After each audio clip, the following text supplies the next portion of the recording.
আমার মতো এমন একটা দয়ালু মনিব, এমন একটা মেহেরবান মাওলার থেকে কে তোরে সরাই দিল? কেন সরে গেলি বাজান? এই যুবক ছেলেরা বলো না বাপ। আজকে যারা তোমাদের চেহারা দেখলে অনেকেরই তো বোঝা যাচ্ছে একটা সেজদা কপালে জোটে নাই। এখানে অনেক ছেলে আছে, এখানে আমারে বললাম দাঁড় করাইতে পারো, আমি চেহারা দেখলে বলতে পারো। নামাজ যারা পড়ো নাই, বলো না বাপ, আল্লাহ কি অপরাধ করছে? এই চোখ লাগায়া, নাক লাগায়া, কান লাগায়া আল্লাহ তাআলা তোমার কাছে কি অন্যায় করছে? বলেন। আপনার বিবিকে বলেন, আপনার ছেলেটাকে বলেন না বাপ,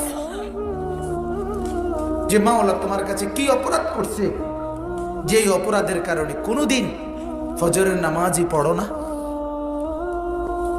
আল্লাহর সাথে কেন রাগ করলেন বলেন?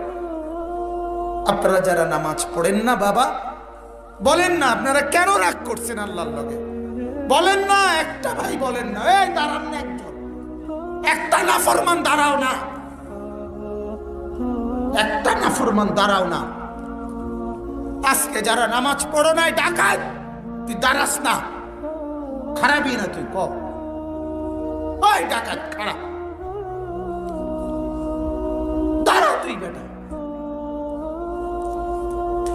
কি বলবি বল, কি কারণ হইতে পারে নামাজ কেন পড়লি না? আল্লাহকে সিজদা দিতে নারাজ কেন বল বেটা?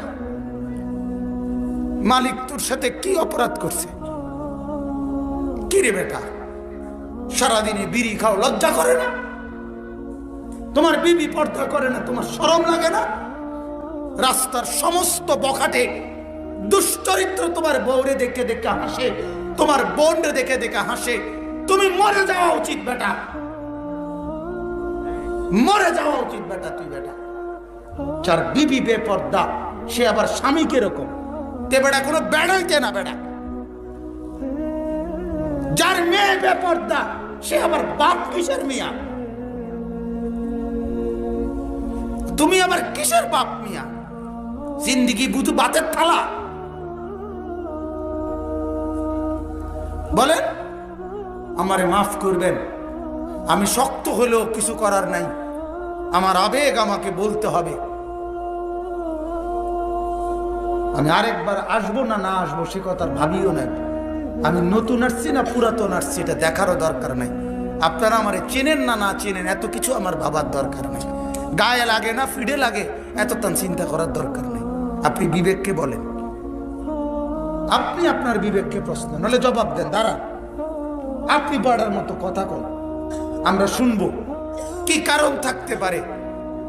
আপনার বিবি কেন নামাজ পড়ে না? তার জন্য কেন খরচ করছেন? যে ছেলেটা নামাজ পড়ে না তার বিদেশের টাকা কেন জোগাড় করছেন মিয়া? মুসলমান লজ্জা লাগে না? ওই ডাকাইতের হাতে ছেড়ে দেন। তুই তোর কামাই তুই কর বেটা, লাগতো না তোর ভাত আমার বেটা। আল্লাহ তোমারে খাওয়াবে, আমি বললাম। তোমার ফুতের বিদেশের টিয়া দিয়ে চলতে আর দুনিয়ার মানুষে ভাত খায় না? হ্যাঁ, কয়জনের ফুত বিদেশ থেকে খাবাইয়া একটা আলগি দিয়ে লাইছে আমরা জানি না? হ্যাঁ, আল্লাহ তাআলা যার ফুত বিদেশ নাই তার ভাত নাই। কথা বলেন না কেন? হ্যাঁ, যার ফুত একজনও নাই তার জন্য ভাত নাই। যার সন্তান মরে গেছে ওই বাবা মরে গেছে, আল্লাহ চালায় না তো তাইলে? এই জন্য আমি বলছি আপনারা আমরা মূলত জিন্দেগি চিনি নাই, আমার জিম্মাদারিটাই বুঝি না, আমার দায়িত্বটাই বুঝি না। আমার দায়িত্ব আমার বিবি নামাজি হবে, এটা আমার জীবন প্রয়োজনে যত কিছু করতে হয়, যত মেল, যত মিটিং, যত দেন, যত দরবার, যত যুদ্ধ, যত সংগ্রাম, যা করতে হয় এবেডির লগে আমার এটা করে যাইতে হবে। বিনিময়ে আমার বউ নামাজি হইতে হবে, এটা হলো আমার সিদ্ধান্ত। আমি মরি বাসি, ভাত ফাই আর না ফাই, আমার ফুতের বউ নামাজি হইতে হবে, আমার ছেলে নামাজি হতে হবে, আমার মেয়ে নামাজি হইতে হবে। আল্লাহর কসম বাপ, এটা হলো মুসলমানের সিদ্ধান্ত, যে পাহাড় নড়ে যাবে, আমি আমার জায়গায় থাকুন।